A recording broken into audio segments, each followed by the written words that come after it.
والسلام کا جو منظوری نظر تھا اور آپ علیہ الصلوۃ والسلام کا جو چہیتا تھا اور اللہ کا جو چہیتا تھا اس کو چن لیا کرکٹ کے میدان سے۔ اللہ اور اللہ کا رسول علیہ الصلوۃ والسلام آ کر محمد قاسم کی ٹیم کی کرکٹ دیکھ رہے ہیں اور وہ مان رہے کہ مجھ میں تو یہ کرکٹ والی اہلیت بھی نہیں ہے، تو آخر مجھے ہی کیوں منتخب کیا گیا؟ نعوذ باللہ من ذالک۔ تو یہ کتنی بڑی گستاخی ہے۔ اس کا مطلب کیا ہوا کہ صحابہ کرام نے توحید کے لیے وہ کام نہیں کیا تھا جو کام توحید کے لیے میں نے، حالانکہ صحابہ کرام تو وہ ہیں کہ جن کو اللہ نے معیار حق بنایا ہے۔ فَإِنْ آمَنُوا بِمِثْلِ مَا آمَنْتُمْ بِهِ فَقَدِ اهْتَدَوْا۔ نفحات أنسية فشد البلبل ألف تحية وبدا البدر الليل نحمده ونصلي على رسوله الكريم أما بعد فأعوذ بالله من الشيطان الرجيم بسم الله الرحمن الرحيم الله يصطفي من الملائكة رسلا ومن الناس وقال تعالى رضي الله عنهم ورضوا عنه صدق الله العظيم۔ آج کے دور کا ایک بہت بڑا فتنہ جس کا نام خوابی فتنہ رکھنا زیادہ مناسب ہے، اس لیے کہ ان کے پورے دین اور شریعت کا دار و مدار وہ خوابوں کی بنیاد پر ہے۔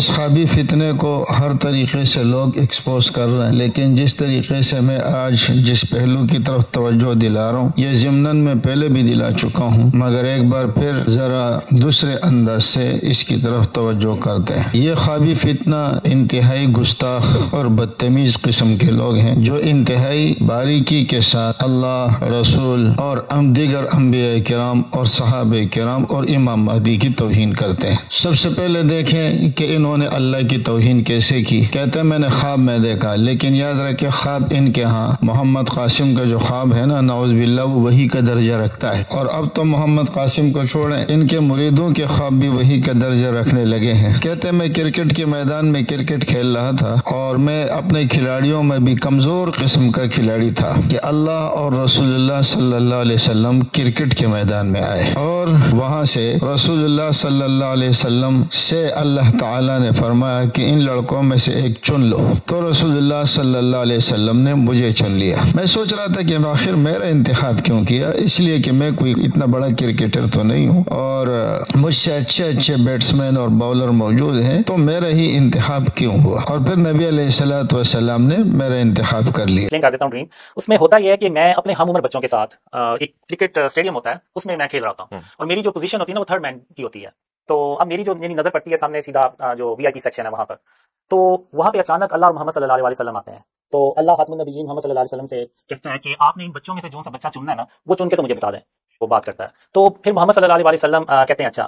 پھر خاتم النبیین محمد صلی اللہ علیہ وسلم سارے بچوں کی طرف ایک نظر ڈالتے ہیں اور آخر میں میری طرف دیکھتے ہیں اور پھر میری طرف اشارہ کر کے کہتے ہیں ایسے کہ یا اللہ میں نے اس بچے کو چنا ہے۔ اب آپ دیکھیں جو لوگ اللہ والے ہیں وہ اللہ کی تلاش میں نکلتے ہیں، اور جو لوگ بزرگان دین میں سے ہیں ان کو تلاش کیا جاتا ہے، جنگلوں میں تلاش کیا جاتا تھا، غاروں میں تلاش کیا جاتا تھا اس زمانے میں۔ آج کے زمانے میں ایسے لوگوں کو تلاش کیا جاتا ہے مسجدوں میں، تلاش کیا جاتا ہے خانقاہوں میں، جنگ کے میدانوں میں، جہاد کے میدانوں میں یا تبلیغی جماعت کے جماعتوں میں، لیکن نبی علیہ الصلوۃ والسلام کا جو منظوری نظر تھا اور آپ علیہ الصلوۃ والسلام کا جو چہیتا تھا اور اللہ کا جو چہیتا تھا اس کو چن لیا کرکٹ کے میدان سے۔ اللہ اور اللہ کا رسول علیہ الصلوۃ والسلام آ کر محمد قاسم کی ٹیم کی کرکٹ دیکھ رہے ہیں اور وہ مان رہے کہ مجھ میں تو یہ کرکٹ والی اہلیت بھی نہیں ہے، تو آخر مجھے ہی کیوں منتخب کیا گیا؟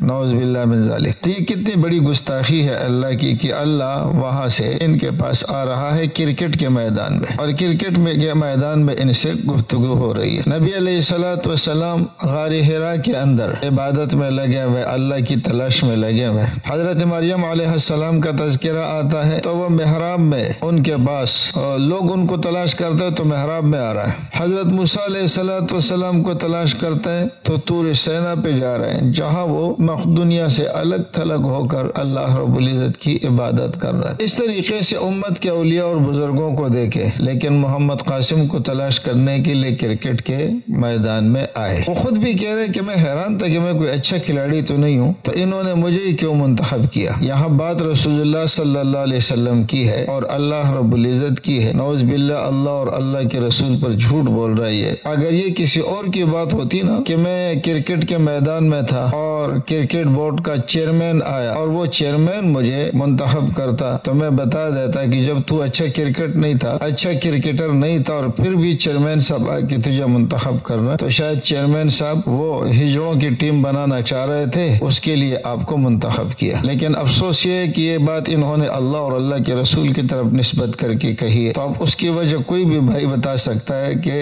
نعوذ باللہ ان کو وہاں سے کیوں منتخب کر لیا گیا۔ تو اللہ کرکٹ کے میدان میں ان کے میچ دیکھنے کے لیے آ رہے، رسول اللہ صلی اللہ علیہ وسلم بھی آ رہے، اور پھر ان کو منتخب کرنے کے بعد کہتے ہیں کہ مجھے لے جا کے ایک اسکول میں داخل کیا۔ تو اب بات یہ ہے کہ اگر نہ کسی مسجد میں، نہ کسی خانقاہ میں، نہ کسی بزرگ کے پاس، نہ کسی تبلیغی جماعت کے پاس، نہ کسی جہادی جماعت کے پاس امام مہدی ہوتا تو کم از کم کسی جہادی جماعت میں کر لیتا، تو ان کو لے جا کے اسکول میں داخل کیا۔ شاید اس طرف اشارہ ہو کہ دین کی بات یہ تیرے سمجھ کی بات نہیں ہے، بس تو جا کے اپنی تعلیمات سے وابستہ رہے۔ اسی طرح یہ صحابہ کرام کے بارے میں کیا کہتا ہے؟ صحابہ کرام کے بارے میں یہ کہتا ہے کہ میں خواب میں دیکھ رہا ہوں کہ رسول اللہ صلی اللہ علیہ وسلم آ رہے، قیامت کا دن ہے، اور وہ سب کو چھوڑ کر میرے پاس آ رہا ہے۔ صحابہ کرام سارے بیٹھے، یہاں تک کہ خلفائے راشدین بھی بیٹھے ہوئے، اور نبی علیہ السلام نے ان خلفائے راشدین کو اگنور کیا، اور وہ بھی حیران ہے کہ ہمیں چھوڑ کر اللہ کے رسول صلی اللہ علیہ وسلم کہاں جا رہا ہے۔ تو کہتے ہیں وہ ان کے پاس آئے اور مجھے بتائے، سمجھ گیا کہ جی جو توحید کے لیے ہم کام کر رہے ہیں نا، اس وجہ سے رسول اللہ صلی اللہ علیہ وسلم نے ہمیں منتخب کیا۔ تو اس کا مطلب کیا ہوا کہ صحابہ کرام نے توحید کے لیے وہ کام نہیں کیا تھا جو کام توحید کے لیے میں نے، حالانکہ صحابہ کرام تو وہ ہیں کہ جن کو اللہ نے معیار حق بنایا ہے، فَإِنْ آمَنُوا بِمِثْلِ مَا آمَنْتُمْ بِهِ فَقَدِ اهْتَدَوْا۔ اسی طرح وَإِذَا قِيلَ لَهُمْ آمِنُوا كَمَا آمَنَ النَّاسُ، صحابہ کے ایمان کو معیار بنایا، جیسے صحابہ ایمان لائے ہیں اور میں ویسے ایمان تم لے، أُولَئِكَ هُمُ الرَّاشِدُونَ أُولَئِكَ هُمُ الْمُفْلِحُونَ أُولَئِكَ هُمُ الْفَائِزُونَ أُولَئِكَ هُمُ الْمُتَّقُونَ أُولَئِكَ هُمُ الْمُؤْمِنُونَ حَقًّا أُولَئِكَ كَتَبَ فِي قُلُوبِهِمُ الْإِيمَانَ۔ لیکن اس کے باوجود اتنی بڑی ہستیوں کو چھوڑ کر اللہ نے اس شخص کا انتخاب کیا کہ جب ان سے پوچھتے کہ تم نماز پڑھتے ہو تو کہتے ہیں کبھی کبھی، ریگولر نہیں پڑھتا۔ تو خاتون پوچھتی ہے کیا ہفتے میں ایک دفعہ پڑھتے ہو تو کہتے ہیں واللہ اعلم۔ ایسے بے نماز اور نجس آدمی کو منتخب کیا اور صحابہ کرام کو رسول اللہ صلی اللہ علیہ وسلم نے چھوڑ دیا۔ وجہ کیا ہے کہ یہ خواب دیکھ رہا ہے اور یہ توحید کے لیے کام کر رہا ہے۔ نبی علیہ السلام نے فرمایا کہ اگر تم میں سے کوئی احد پہاڑ کے برابر بھی خرچ کرے تو میرے صحابہ جو ایک مد خرچ کر رہے ہیں، یعنی جو تھوڑا سا خرچ کر رہا ہے، وہ تمہارے ایک پہاڑ سے بھی زیادہ بہتر ہے، وہ اس کے ثواب کو نہیں پہنچ سکتا۔ لیکن یہ شخص صحابہ کرام کی بھی گستاخی کر رہا ہے، اور میں شرک کی بات کر رہا ہوں، میں شرک کی اقسام بتا رہا ہوں، حالانکہ میں پہلے بتا چکا ہوں کہ اللہ تعالیٰ فرماتے اقیموا الصلاۃ ولا تکونوا من المشرکین، نماز نہ پڑھنا یہ مشرکین والا عمل ہے، اگرچہ اس سے کوئی مشرک تو نہیں بنتا لیکن یہ عمل مشرکین والا ہے۔ من ترک الصلاۃ متعمدا فقد کفر، قصدن نماز کا چھوڑنا کافروں والا عمل ہے، اگرچہ ایک عام مسلمان ایسا کرے تو وہ کافر تو نہیں بنتا مگر عمل کافروں والا ہے۔ مگر اس کے باوجود اور اللہ تعالیٰ نے یہ بھی فرمایا اذا قاموا الى الصلاۃ قاموا کسالى، نمازوں میں سستی کرنا منافقین والا عمل ہے۔ تو اب دیکھیں کوئی عام آدمی اگر یہ کرے تو ہم کہتے ہیں آپ کافروں، مشرکوں اور منافقوں والا عمل کر رہے ہو، لیکن جو شخص امام مہدی کہلاتا ہے نعوذ باللہ من ذالک، اور وہ یہ تینوں کام کرے، بتائیے یہ مشرکین والا عمل ہے یا نہیں ہے؟ اور یہ کس بنیاد پر اپنے آپ کو کہہ رہے کہ میں شرک کی تردید کر رہا ہوں؟ کیا ایسے شخص کو امام مہدی کہا جا سکتا ہے؟ اور پھر میں یہ بھی بتا دوں کہ اس میں امام مہدی کی بھی توہین ہے۔ اس کی وجہ یہ ہے کہ ایسے شخص کو جس کا یہ حلیہ ہو اور جس کا یہ عمل ہو، اس کو امام مہدی کہنا یہ گویا نعوذ باللہ ثم نعوذ باللہ امام مہدی کی توہین ہے یا نہیں ہے؟ اور پھر واضح الفاظ میں کہتا ہے کہ امام مہدی ہو گئی ایسے کأنہ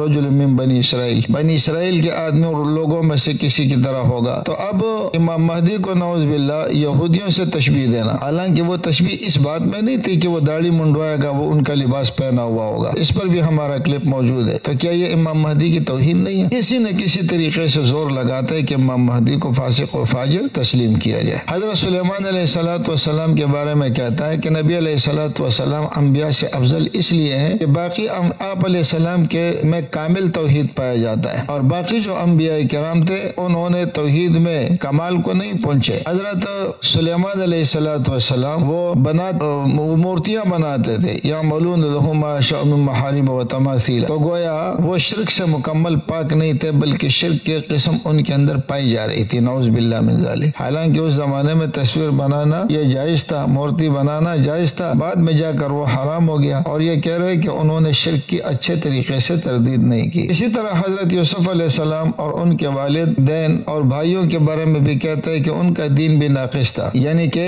وہ بھی توحید کی پوری پرچار نہ کر سکے، بلکہ انہوں نے یہ اپنے بھائی کو سجدہ کیا اور یہ شرک تھا، یعنی ان کو بھی نعوذ باللہ مشرک ثابت کرنے کی کوشش کر رہے ہیں، حالانکہ سجدہ تعظیمی یہ پہلے جائز۔ اصحاب کہف کے متعلق بھی کہتا ہے کہ ان کے زمانے میں جو لوگ تھے مسلمان، تو وہ لوگ بھی لنتخذن علیہم مسجدا، کہ ان لوگوں کے اوپر عمارت بنائی ہوئی تھی یا مزار بنایا ہوا تھا، اور لہٰذا وہ لوگ بھی مشرک۔ شکر ہے کہ یہ نہیں کہا کہ شرک کا پہلا حکم اللہ رب العزت نے آدم علیہ السلام کے متعلق فرشتوں کو دیا کہ ان کے آگے سجدہ کرو، ورنہ تو پھر تو نعوذ باللہ ثم نعوذ باللہ اللہ کے لیے بھی کیا فتویٰ لگاتے، آدم علیہ السلام اور فرشتوں پر یہ کیا فتویٰ لگاتے۔ اس کی وجہ یہ ہے کہ کرکٹ کے میدان سے جب امام مہدی کا انتخاب ہوتا ہے تو پھر ایسے ہی نمونے سامنے آتے ہیں۔ علماء حضرات کو چاہیے کہ اس پہلو پر بھی غور